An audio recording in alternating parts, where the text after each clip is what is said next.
El libro H.P. Lovecraft Universidad Miskatonic Lovecraftiana 1. El libro H.P. Lovecraft. Mis recuerdos son muy confusos. Dudo incluso cuál fue el principio, porque a veces tengo visiones sobrecogedoras de los años que se extienden detrás de mí, mientras que otras veces parece como si el momento presente fuese un punto aislado en una infinitud informe y gris. Ni siquiera estoy seguro de cómo transmitir este mensaje. Aunque sé que estoy hablando, tengo la vaga impresión de que hará falta una extraña y quizá terrible mediación que lleve lo que digo a los puntos en que deseo que me escuchen. Mi identidad, también, es desconcertantemente brumosa. Me parece que he sufrido un tremendo shock que quizás sea monstruosa consecuencia de los ciclos de mi experiencia única e increíble. Estos ciclos de experiencia derivan, por supuesto, de ese libro roído por la carcoma. Recuerdo cuando lo encontré en una casa sombría, cerca del río negro y oleaginoso, siempre cubierto de remolinos de brumas. Era una casa muy vieja, y los estantes, altos hasta el techo y llenos de volúmenes carcomidos, se extendían interminablemente hacia las partes de atrás, por los cuartos y habitaciones sin ventanas. Había además grandes e informes montones de libros en el suelo y en toscos cajones. Y fue en uno de esos montones donde lo encontré. No sabía su título, ya que le faltaban las primeras páginas, pero cayó abierto por el final, y su visión hizo que me vacilaran los sentidos. Había una fórmula, una especie de lista de cosas que hacer y que decir que reconocí como algo negro y prohibido. Como algo que yo había leído antes en furtivos párrafos, con una mezcla de repugnancia y fascinación, escrito por antiguos estudiosos de extraños y antiguos secretos del universo en cuyos deteriorados textos me enfrascaba con entusiasmo. Era la clave, la guía para ciertos accesos y transiciones sobre la que los místicos han soñado y hablado con temor desde que la humanidad era joven, y que conducía a libertades y descubrimientos situados más allá de las 3 dimensiones, y de los reinos de la vida y la materia que conocemos. Durante siglos, ningún hombre había recordado en sustancia vital, ni había sabido dónde encontrarla.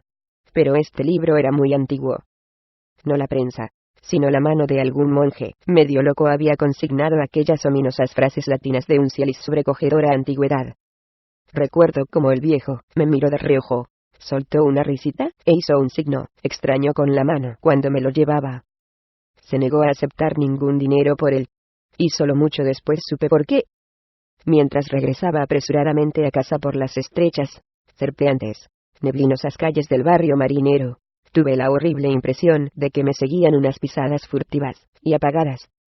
Las casas destartaladas y seculares, a ambos lados, parecían llenas de una fresca y morbosa malignidad, como si se hubiese abierto de repente un canal de saber malvado hasta ahora obstruido. Me daba la impresión de que aquellos muros y salientes hastiales de ladrillo manchado y fungosas vigas y argamasa con sus ventanas que me miraban de soslayo, como si fuesen ojos, con sus cristales en forma de rombo, se contenían a duras penas para no avanzar y aplastarme. Sin embargo, solo había leído el fragmento más pequeño de esa runa blasfema, antes de cerrar el libro para llevármelo. Recuerdo cómo leí por fin el libro con la cara pálida, encerrado en mi habitación del ático donde durante tanto tiempo me había dedicado a extrañas investigaciones. El enorme caserón estaba en silencio, ya que no llegué hasta después de la medianoche. Creo que, por entonces yo tenía familia, aunque los detalles son muy confusos, y sé que había muchos criados. No recuerdo qué año era, porque desde entonces he conocido muchas épocas y dimensiones, y todas mis nociones del tiempo se me han disuelto y remodelado. Leía a la luz de las velas, recuerdo el incesante gotear de la cera, y de cuando en cuando me llegaba de lejanos campanarios un repique de carillones. Creo que escuchaba aquellos carillones con especial interés, como si temiese oír alguna nota ajena y remota entre los tañidos. Entonces sonó el primer ruido de arañazos y manoteos en la ventana de la buhardilla que se asomaba por encima de los tejados de la ciudad. Sucedió cuando leí, a media voz, el 9º verso de ese cántico primordial, y con un estremecimiento supe qué significaban. Porque aquel que cruza las puertas adquiere para siempre una sombra, y ya no vuelve a estar solo jamás. Yo había pronunciado la invocación. Y el libro era, efectivamente, lo que yo había sospechado. Esa noche traspuse la entrada a un vértice de tiempos y visiones distorsionados, y cuando la mañana se encontró en la habitación del ático, Vi en las paredes y los estantes y los muebles lo que jamás había visto antes. Ya no pude volver a encontrar el mundo como lo había conocido. Mezclado con el presente, veía siempre algo del pasado y del futuro, y los objetos en otro tiempo familiares parecían extraños en la nueva perspectiva que captaba mi visión ampliada. Desde entonces he andado envuelto en un sueño fantástico de formas desconocidas y semiconocidas. Y cada vez que cruzaba una nueva entrada, menos claramente reconocía las cosas de la reducida esfera a la que durante tanto tiempo había estado anclado. Lo que yo percibía a mi alrededor no lo veía nadie. Y me volví doblemente taciturno y distante, por temor a que me creyesen loco. Los perros tenían miedo de mí, porque sentían la sombra exterior que jamás se apartaba de mi lado. Pero me sumergí, más aún en la lectura de libros y pergaminos ocultos y olvidados, a los que me guiaba mi nueva visión, y crucé nuevos umbrales de espacio y de formas de vida en mi trayectoria hacia el corazón del cosmos desconocido. Recuerdo la noche en que hice 5 círculos concéntricos de fuego en el suelo, y me encerré en su interior, entonando esa monstruosa letanía que el mensajero de Tartana había traído.